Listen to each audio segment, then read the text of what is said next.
সকালেতে দেওঘরে বাবার মন্দিরে খুব ভালোভাবে শান্তিভাবে আমরা পুজো দিয়েছি। বাবা বৈদ্যনাথ ধামে খুব সহজে পুজো দেওয়া যায় না। আমি সেই সিনারিগুলো এবং কিভাবে তা লাইন পড়ে সেই দৃশ্যগুলো আমি আপনাদের সামনে তুলে ধরতে চলেছি। সবাই আগে লাইন দেওয়ার জন্যে দৌড়ে দৌড়ে এগিয়ে যাচ্ছে, আমিও তাদের সঙ্গে দৌড়ে দৌড়ে এগোতে থাকলাম।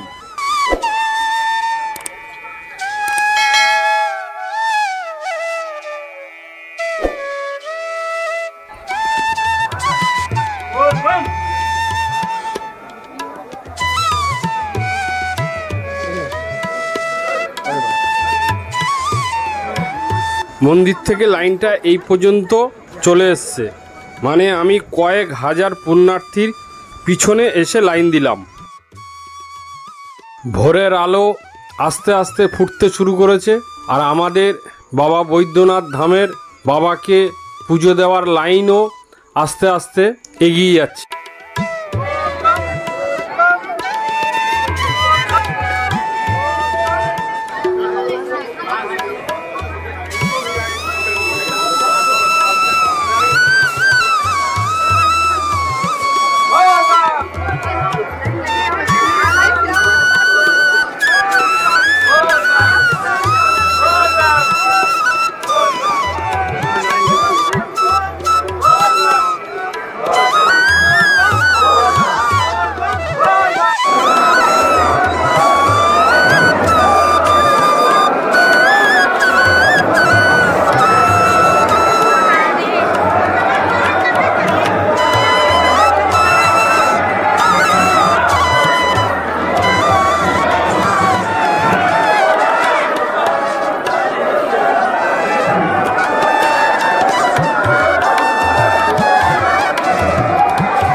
এতক্ষণ আপনারা লাইন দেখে আপনারা ভাবছিলেন যে কোনো ব্যাপার না।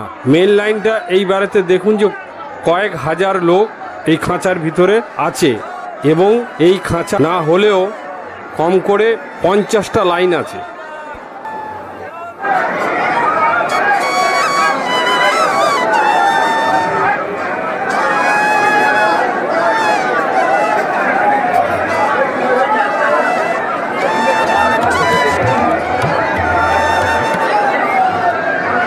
এতক্ষণ আমাদের লাইনটা দুতলার ওপরেতে ছিল, সিঁড়ি দিয়ে এবার আস্তে আস্তে আমরা একতলাতে নামছি। একতলাতেও সেম খাঁচা করা রয়েছে।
এবারে আমরা সিঙ্গেল খাঁচার মধ্যে প্রবেশ করব।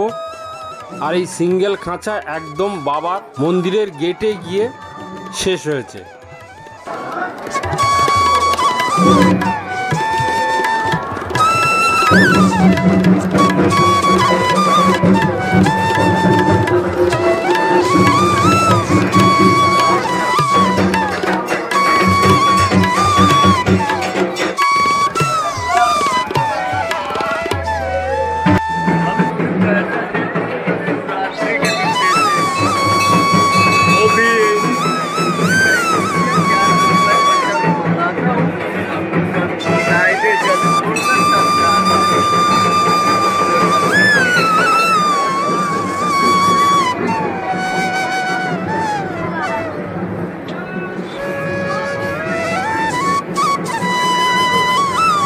এবারে আমরা বাবার মন্দিরের গেটে পৌঁছে গেলাম। ভিডিওটা ভালো লাগলে অবশ্যই পাশে থাকবেন এবং সাবস্ক্রাইব করে জয় বাবা বৈদ্যনাথ লিখবেন। এবার আমি বাবা বৈদ্যনাথকে দর্শন করাবো।